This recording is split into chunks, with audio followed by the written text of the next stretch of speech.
So the Blazers and the Warriors is the Western Conference Finals. Everybody thinks the Warriors are going to win. I am one of those people, but we're going to talk about this series regardless. So, of course, Kevin Durant is going to miss at least Game 1, and he's expected to miss Game 2 as well.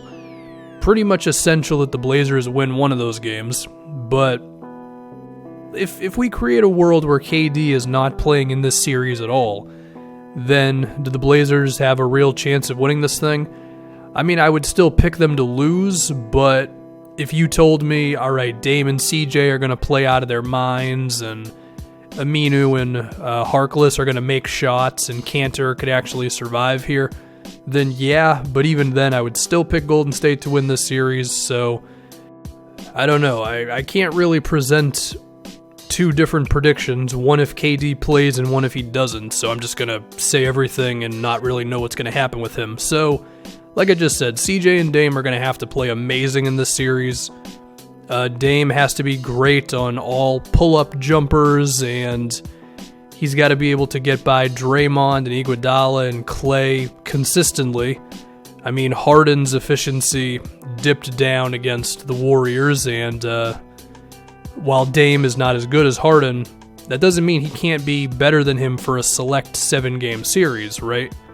And the one thing he may have going for him against this Warriors defense is maybe the fact that he's a little shorter than Harden will actually be towards his advantage, because he can kind of slither through the defense a little bit more. I mean, Harden, for as crafty as he is, he does rely on his size and his strength, whereas Dame, it's more speed and that type of thing, an ability to change direction really fast. And maybe the older legs of Iguodala and slightly older Draymond and everything might have a little bit more trouble with that. The other interesting thing is that Dame works off the ball more than Harden does. Now, of course, the Warriors switch a lot, so they're going to have ways to counter that, but even so, that's something extra they're going to have to deal with rather than just Harden top of the key. All right, everybody, are we on the same game plan? Okay, let's see if we can defend this guy. Whereas the Blazers can mix it up possession to possession, and I think that matters. All those things can be said for CJ as well. And I'm going to guess that the Warriors would like to go to Draymond at center as much as they can, even if KD is not here. But whenever Bogut or Looney or any of those guys are in, we have to expect Dame and CJ to attack them in screens, and of course both of them can beat those guys off the bounce, but they can also hit those pull-up mid-rangers on them all day. And an interesting thing that the Blazers have that the Rockets did not have is they have Kanter, who can score on a switch. So if it ends up being Steph or Clay or anything like that, on Kanter, you can dump it down to him and he can score, whereas Capella wasn't going to be able to do that much, so that's something. If we can talk about Kanter a little bit more, obviously he is still going to be attacked by the Warriors a lot, and yeah, we've seen him hold up in these playoffs, but the Warriors are a whole different thing here with or without Kevin Durant. But even so, Kanter can be a force on the boards, which is always one of the keys to beating the Warriors, is winning the possession game, so not turning the ball over, not committing dumb fouls, and winning the rebound battle, and I think Kanter can at least help them a lot with that one. Now, if it's proven to where he just can't defend in this series, then you go to Zach Collins, and he was good against the Nuggets, and he may be better at defending all the perimeter stuff the Warriors are going to do, because of course he can actually defend on the perimeter a bit. Even so, I don't think the Warriors are going to be stifled because of Zach Collins, but maybe he'll have to play a little bit more than he did in the previous series, and even then they were relying on him quite a bit towards the end of that Nuggets series. And then even after that, they're going to have to get lucky with Rodney Hood making threes and Seth Curry doing the same thing, and Aminu's going to have to make shots and all that, Harkless, so they need a lot of things to go well for them in this series. Now, if we can talk about defending the Warriors, so I don't know what the starting five of the Blazers is going to be. I mean, Aminu only played 7 minutes in Game 7 because he just wasn't playing that well, and his minutes were going down game by game even before that. So I don't know how confident Terry Stotts is going to be in him to start. Maybe that means Rodney Hood is the starter. I don't really know. But after that, we get into the defensive assignments for Portland, and this one's honestly throwing me through a loop because, number one, we don't know if the Warriors are going to start a big or not. I'm going to guess they are without KD because they did it against the Rockets, so that whether that's Bogut or Looney or somebody else, I don't know. And you got to assume Kanter defends that guy.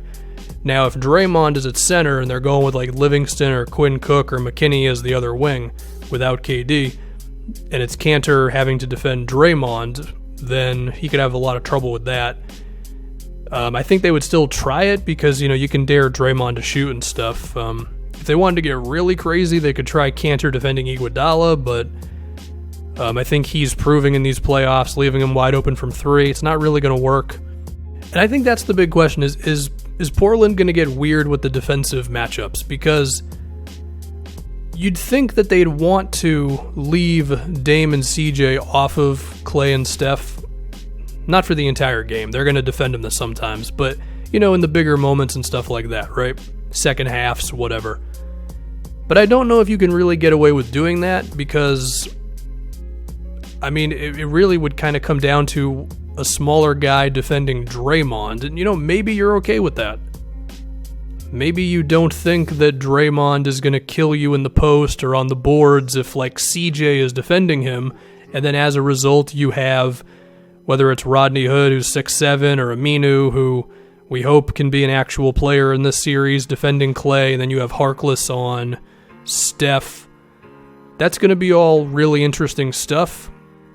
You assume that one of Dame or CJ can defend Iguodala fine, but after that, I think you're going to have one of your average defenders on Steph or Clay, or you're going to have a smaller guy on Draymond. So I don't know which one's going to end up being the move for the Blazers. I'm sure there's something else that I haven't thought of. Also, of course, there's going to be a decent amount of switching, so it's not like guys are going to be on the dude they're defending for the entire possession. But even so, I think that'll be interesting stuff. I guess I can also talk about the Blazers if they're going to attack Steph in this thing. They're probably going to try. He's gotten pretty good at not getting caught on switches and all that, but occasionally it still happens. And anyway, the Warriors are going to win this series. Do I think the Blazers can push them to a Game 5, maybe even a Game 6?